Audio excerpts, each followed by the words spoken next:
পুচকুর school এখন ছুটি, প্রায় সন্ধে হয়েই আসছে। এই সময় বাচ্চাদের একটু চটপটা খেতে ইচ্ছাই করে। শুধু বাচ্চাদের কেন, বড়দেরও মাঝে মাঝে মনে হয় সন্ধ্যের চায়ের সাথে যদি একটু চটপটা কিছু পাওয়া যায়। এটা হচ্ছে চিজি গার্লিক পটেটো নাগেটস। এটা খেতে ভীষণই টেস্টি হয়, আর এটা আপনারা বাচ্চাদেরকে অবশ্যই দিতে পারেন। 1 মাস পর্যন্ত ফ্রিজে স্টোর করে রাখা যায়। আর মার্কেট থেকে যেটা আমরা নাগেটস কিনে আনি তার থেকে এটা আরও বেশি টেস্টি হয় আর সস্তাও হয়। আর এটা কত ক্রিস্পি হয়েছে সেটা আপনারা আওয়াজ শুনেই বুঝতে পারছেন, আর ছোট ছোট হাতগুলো দেখে বুঝতেই পারছেন একটার পর একটা তুলে নিচ্ছে। চলুন তাহলে রেসিপিটি শুরু করা যাক। নমস্কার বন্ধুরা, টুকির রান্নাঘরে সবাইকে স্বাগত। সবার প্রথমে আমি এখানে ব্রেড ক্রাম্বস বানিয়ে নেব। তার জন্য নিয়ে নিয়েছি কয়েকটি ব্রেডের স্লাইস, সেগুলোকে ছোট ছোট টুকরো করে নিচ্ছি। আপনারা চাইলে এটাকে দীর্ঘদিন স্টোর করেও রাখতে পারেন। ছোট টুকরোগুলোকে এবার আমি একটা মিক্সার জারে নিয়ে নিচ্ছি। এবার এটাকে খুব ভালো করে ঘুরিয়ে নেব, একদম ফাইন করে। আমাদের ব্রেড ক্রাম্ব কিন্তু একদম রেডি। এটাকে যদি আপনারা স্টোর করে রাখতে চান তাহলে ব্রেড ক্রাম্বগুলোকে একটা প্যানের মধ্যে লো ফ্লেমে 10 থেকে 15 মিনিট, মানে যতক্ষণ পর্যন্ত ক্রিস্পি না হয়ে যায়, একটু হালকা ড্রাই রোস্ট করে নিতে হবে।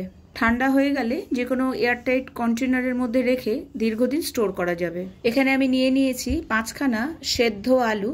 আপনারা যদি বেশি বানাতে চান তাহলে অবশ্যই আরও বেশি করে আলু নিয়ে নেবেন। আলুটাকে এখানে আমি গ্রেটারের সাহায্যে গ্রেট করে নিচ্ছি। আপনারা চাইলে এখানে ম্যাশারও ব্যবহার করতে পারেন, অথবা হাত দিয়েও এই কাজটা করে নিতে পারেন। সঠিকভাবে নাগেটস তৈরি করার জন্য আমি একটা টিপস এখানে দিয়ে দিচ্ছি।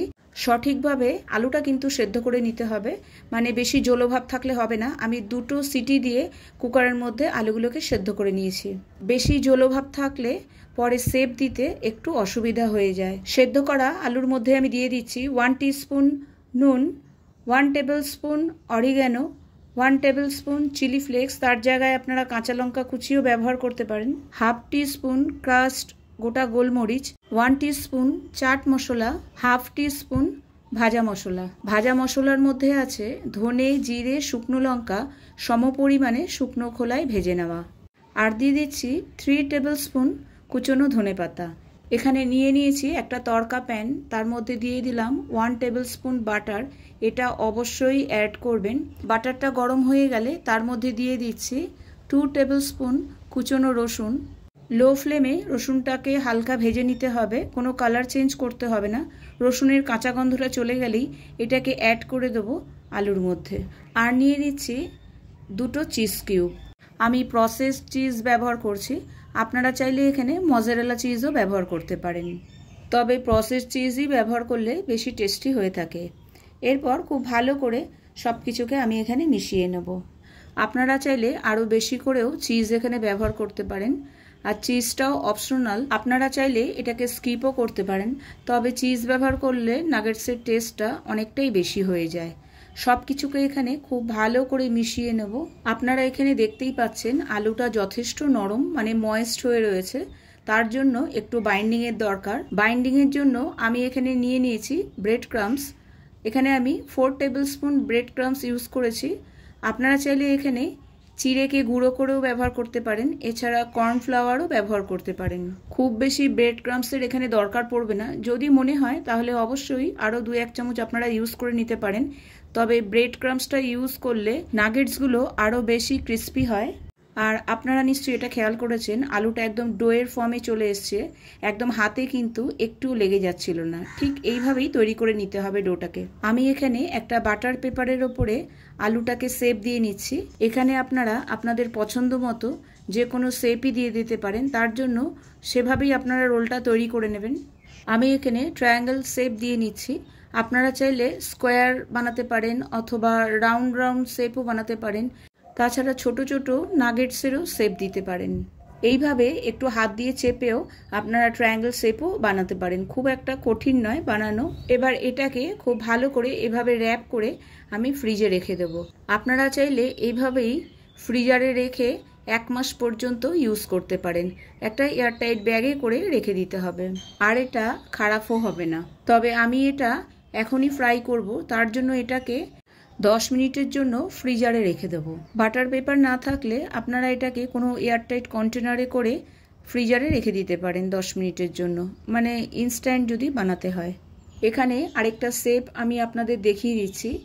আলুর একটা বল বানিয়ে নিয়ে 2 হাতে তালুর মধ্যে একটু হাত দিয়ে চেপে নিতে হবে, তারপর দুটো আঙ্গুলের সাহায্যে ঠিক এভাবে চেপে চেপে একটা স্কোয়ার শেপ দিয়ে নিতে হবে। আমি ফ্রিজার থেকে ট্রায়াঙ্গেল শেপের আলুটাকে নিয়ে চলে এসেছি।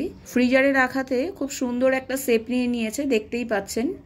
আপনারা চাইলে পাতলা মোটা যেভাবে চাইবেন সেভাবেই নাগেটসের শেপ দিয়ে নিতে পারেন। আমি এখানে থিকনেসটা রেখেছি 1/2 ইঞ্চির থেকে একটু বেশি, সেভাবেই আমি সবগুলোকে কেটে নিচ্ছি। রেসিপিটি কিন্তু দুর্দান্ত হয়েছে, অবশ্যই বাড়িতে একদিন ট্রাই করবেন। দেখুন এখানে দেখিয়ে দিচ্ছি, খুব সুন্দর একটা ট্রায়াঙ্গেলের শেপ নিয়ে নিয়েছে। অসুবিধা হলে অন্য শেপও এই সময় আপনারা দিয়ে নিতে পারেন।